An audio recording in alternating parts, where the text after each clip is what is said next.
आदाब, नमस्कार, good evening, सत श्री अकाल। स्वागत है आपका ट्रू क्राइम 24 की कहानी के इस एपिसोड में। उम्मीद है आप लोग अच्छे होंगे, खुश होंगे और यही दुआ है आप आगे भी अच्छे रहें, खुश रहें। कहानी में आगे बढ़ूं उससे पहले आपको बता दूं कि जो लोग अगर आप हमारे चैनल पर नए हैं तो आप अपना नाम और अपने शहर का नाम कमेंट सेक्शन में ज़रूर लिखें ताकि आने वाली वीडियो में आपका नाम भी लिया जा सके। और जिन लोगों ने अपने नाम कमेंट बॉक्स में बताए थे, कल की कहानी में उनके नाम ज़रूर लिए जाएंगे। और आपको ये भी बता दूं कि हमें आप इंस्टाग्राम पर फॉलो ज़रूर करें और वहाँ पर कभी कभी आपसे बात भी हो जाया करेगी और कभी कभी हम लाइव भी आ जाया करेंगे। तो उम्मीद है आप फॉलो ज़रूर करेंगे और यूज़र नेम यहीं स्क्रीन पर आपके सामने आ रहा है, तो जाकर फॉलो ज़रूर कर लें। और जो लोग हमें सपोर्ट कर रहे हैं उन सभी लोगों का दिल से बहुत बहुत धन्यवाद। अब आते हैं आज की कहानी पर। और यूज़र नेम आपको बता दूं, वैसे स्क्रीन पर भी आ रहा है आपके, true.crime24। यहाँ आप फॉलो करें जाके इंस्टाग्राम पर। कहानी पर आते हैं। आज की दोस्तों जो कहानी है ये बेहद अजीब कहानी है। इस कहानी में कुछ ऐसा होता है जो कि एक सोशल मीडिया पर तेज़ी के साथ एक वीडियो वायरल हो जाता है जिसके अंदर 18 साल की एक लड़की होती है जिसका नाम था रश्मि, और उसके साथ एक 50 साल का एक व्यक्ति अश्लील हरकत करते हुए दिखाई देता है। और ये वीडियो जब सोशल मीडिया के माध्यम से गांव दर गांव, शहर दर शहर वायरल होता जाता है, तो वायरल होते होते वो एक दिन उस कॉलेज में पहुंच जाता है जिस कॉलेज में ये लड़की पढ़ती है। और जब ये वीडियो सभी लोग देखते हैं तो लड़की की एक सहेली उसे फ़ोन करके कहती है कि रश्मि, मुझे ऐसा लगता है कि शायद तुम्हारा वीडियो सोशल मीडिया पर वायरल हो रहा है, क्या तुम्हें इस बात की खबर है? तो रश्मि कहती है, हाँ मुझे इस बात की खबर है, ये मेरी ही वीडियो है। तब उसकी सहेली कहती है, मुझे ऐसा लग रहा है कि वो जो तुम्हारे साथ वीडियो में एक इंसान है, बुज़ुर्ग है, वो तुम्हारे पापा हैं। रश्मि उस पर भी यही कहती है, हाँ वो मेरे पापा ही हैं। सीधा सीधा उसे जवाब देती है। अब ये लड़की ऐसी अश्लील वीडियो जिसमें उसके पिता उसके साथ कुछ ऐसी हरकत कर रहे हैं जो सरासर गलत है, जिसकी समाज तो क्या कोई भी इजाज़त नहीं देता, मगर वीडियो का तेज़ी के साथ सोशल मीडिया पर वायरल होना जहां एक तरफ लोगों की बेचैनी को बढ़ा रहा था, तो वहीं उस लड़की पर वीडियो को देखने के बाद भी कोई असर नहीं हो रहा था। ज़रा सोचिए कितनी हैरान करने वाली ये बात है कि आखिर जो ये वीडियो समाज में पूरी तरह से फैल गई, इसकी क्या ऐसी वजह रही होगी कि पिता अपनी ही बेटी के साथ ऐसा गंदा काम कर रहा है, घिनौना काम कर रहा है, जिस वीडियो में वो साफ नज़र आ रहा है। जबकि ये रिश्ता बाप और बेटी का, जिसे सबसे ज़्यादा लोग पवित्र मानते हैं। मगर आज की इस वीडियो में जब आप इस कहानी की पूरी सच्चाई सुनेंगे तो आप भी सोच में पड़ जाएंगे, हैरान हो जाएंगे कि जब इस अश्लील वीडियो की गूंज सोशल मीडिया के माध्यम से दूर दूर शहरों में, समाज में चारों तरफ फैल गई, तो सब लोग थू थू करने लगते हैं और इस रिश्ते को पूरी तरह से कलंकित मानते हैं। अब आइए जानेंगे इस पूरी कहानी में कि इस पूरी कहानी का सच क्या था। क्यों एक बाप अपनी बेटी के साथ ऐसा काम कर रहा है? क्यों उसे समाज का या अपनी इज्जत का ख्याल नहीं था? वो ये नहीं सोचता कि हम दोनों की समाज में किस तरह से बदनामी होगी। जबकि इस वीडियो को देखने वाला हर कोई शर्म से अपनी आंखें झुका लेता है और सोचने लगता है कि क्या हमारे समाज में आज भी इस तरह के लोग रह रहे हैं, जी रहे हैं। और दरअसल लोगों को भी पता था ये जो व्यक्ति है ये इस लड़की का बाप है। और देखिए, आज की जो सच्ची घटना आपको सुनाई जा रही है, ये सच्ची घटना है बिहार प्रदेश के एक ज़िले समिस्तापुर की, और इसी ज़िले का एक थाना लगता है जिसका नाम है रोसारा। तो दरअसल यहाँ की एक लड़की जिसका नाम रश्मि होता है, वो एक दिन अपनी माँ के पास आती है और माँ से जाकर कहती है, माँ मुझसे अब बर्दाश्त नहीं होता, बर्दाश्त की हद पार हो चुकी है और अब मैं ऐसा कोई भी काम नहीं करूँगी। यानी वो अपनी माँ से कहती है, रोज़ रोज़ मेरे पिताजी मेरे साथ गलत काम करते हैं और मुझसे ये बर्दाश्त नहीं हो रहा है। अब कोई भी ऐसा कदम मैं नहीं उठाऊंगी, चाहे कुछ भी हो जाए। उसकी माँ, जो कि एक स्कूल की शिक्षिका थी, वो उसकी बातें सुन तो लेती हैं, मगर वो माँ अपनी बेटी की बातों पर, अपनी बच्ची की बातों पर गौर ही नहीं करती, क्योंकि सुबह सुबह का टाइम था, स्कूल जाने का टाइम हो रहा था। वो बच्चों को पढ़ाने के लिए तैयार हो रही थी। और देखिए उसके पिता भी एक स्कूल में ही अध्यापक होते हैं, वो भी दूसरे स्कूल में बच्चों को पढ़ाने के लिए घर से निकल जाते हैं। यानी दोनों ही ये पति पत्नी एक सरकारी शिक्षक थे और शिक्षिका थी। साथ ही उनकी एक बड़ी बेटी जिसकी पहले ही शादी हो चुकी है और वो अपने ससुराल में बहुत हंसी खुशी अपना जीवन बिता रही थी।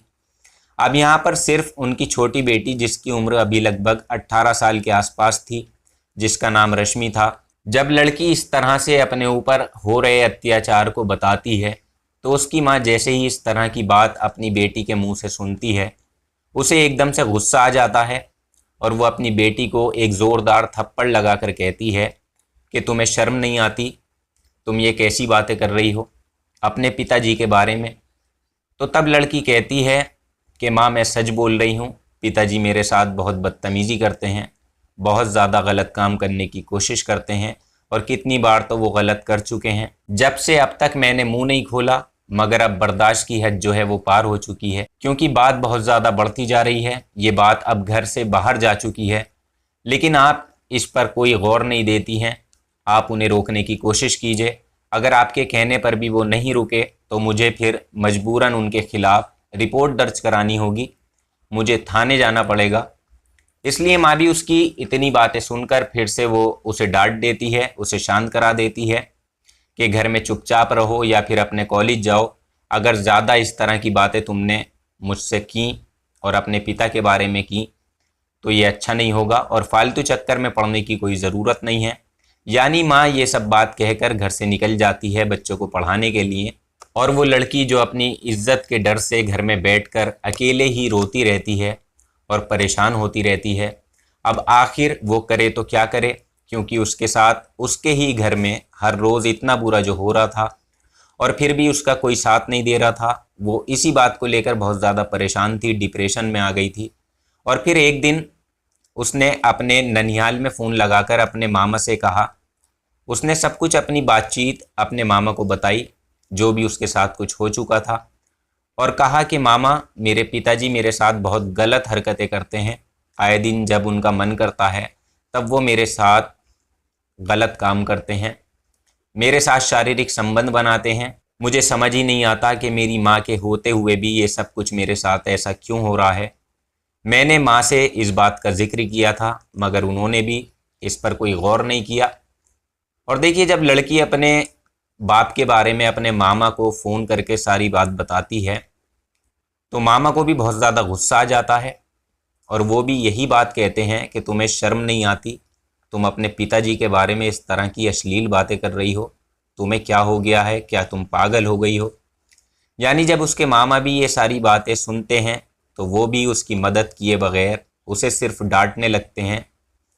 अब लड़की और ज़्यादा यहाँ परेशान हो जाती है कि कोई भी उसकी बातों पर यकीन नहीं कर रहा, कोई उसका साथ देने को तैयार नहीं है। वही उसको डांट फटकार रहे हैं जिनसे वो शिकायत कर रही है। और देखिए जब बात हद से ज़्यादा गुजर जाती है तब लड़की जाकर फैसला करती है और वो पास के ही रोसड़ा थाने में जाती है और रोसड़ा थाने के इंचार्ज के पास जाकर कहती है कि साहब मेरे जो पापा हैं वो हर रोज़ मेरा रेप करते हैं, मेरे साथ संबंध बनाते हैं। अब देखिए हैरत की बात ये थी कि यहाँ पर भी उस लड़की को मदद नहीं मिलती, वहाँ से भी खाली हाथ वो लौट आती है, क्योंकि पुलिस भी उसकी बातों को अनसुना करके डांट कर वहाँ से भगा देती है। वो कहते हैं कि सीधा अपने घर जाओ और इस तरह की बातें मत करो।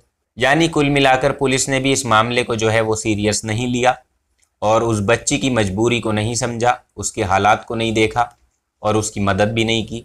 सबको ऐसा ही लगता था कि लड़की कुछ ना कुछ अपनी तरफ से कहानी बना रही है, घड़ रही है, जिस पर यकीन करना किसी के लिए भी आसान नहीं था। सब यही सोच रहे थे कि लड़की अपने पिता के बारे में झूठ बोल रही है।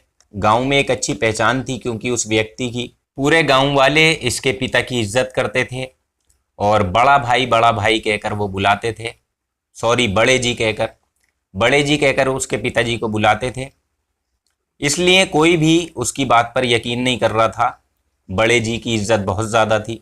अब लड़की पल पल जी रही थी और पल पल मर रही थी। वो यही सोच रही थी वो करे तो क्या करे, किसके पास जाए और किसके पास जाकर मदद का दरवाज़ा खटखटाए, कैसे लोगों को यकीन दिलाए, जबकि वो इतनी सीधी सादी, इतनी समझदार और पढ़ी लिखी, सारी बातें उसमें मौजूद थीं। और तंग आकर रश्मि खुद से एक वादा करती है कि शायद मुझे ही कुछ करना पड़ेगा, नहीं तो बहुत देर हो जाएगी। अब मुझे मेरे पिताजी के बारे में सबको बताकर सबकी आंखें खोलनी पड़ेंगी और कुछ ऐसी तरकीब लगानी होगी जिसमें सब कुछ अपने आप ही जाहिर हो सके और किसी की मदद की मुझे ज़रूरत भी ना पड़े। ऐसा ही हुआ, उसने वही किया जो शायद उसे बहुत पहले ही कर देना चाहिए था। जी हाँ दोस्तों, दरअसल उसने अपने ही घर में कुछ ऐसे खुफिया कैमरे लगाए, हिडन मोबाइल कैमरा सेट कर दिया और ऐसी जगह पर छुपा कर रख दिया जिसके बारे में किसी को खबर नहीं हुई। और एक दिन जब उसके पिता घर में आते हैं, उसको बुरी नीयत से दबोचते हैं और दबोचने के बाद उसके साथ गलत काम करते हैं, तो वो सब कुछ एक पिक्चर, एक सीन, एक वीडियो में रिकॉर्ड हो रहा था। उसने ऐसा फैसला इसलिए किया क्योंकि रश्मि पर कोई यकीन नहीं कर पा रहा था, इसलिए उसने अपने दिमाग का इस्तेमाल किया। और इतना ही नहीं, उसने इस वीडियो को अपने ही फ्रेंड को मोबाइल पर सेंड किया और जब ये वीडियो वो अपनी सहेली को सोशल मीडिया के माध्यम से एक एक करके सभी बाकी सहेलियों को भी भेजती है और ये वीडियो एक एक करके उसके आस पड़ोस में और पूरे गांव में तकरीबन सभी लोगों के पास पहुंच जाता है और वीडियो वायरल हो जाता है।